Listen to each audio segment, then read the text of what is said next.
Not many people realize that one of the most useful parts of an orange is the part we usually toss away. That's why I found it interesting when I started hearing more and more people mention something called the orange peel trick. This simple morning habit has been circulating in wellness spaces because it feels natural, calming, and surprisingly easy to include in a routine. It doesn't involve anything extreme or complicated. It's just a warm preparation using orange peel that many people say helps them start the day feeling more comfortable and refreshed. What makes the orange peel trick stand out is that it doesn't require special products or expensive ingredients. It's something you can prepare at home using what you already have, which is probably why it became so popular so quickly.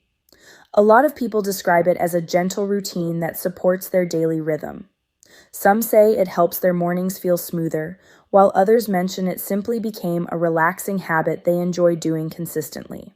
There's a video that shows the exact step-by-step method, including the preparation and the best way to include it in your morning routine.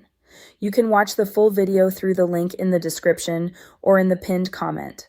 If you've been looking for a light and natural habit to add to your mornings, the orange peel trick is definitely worth checking out.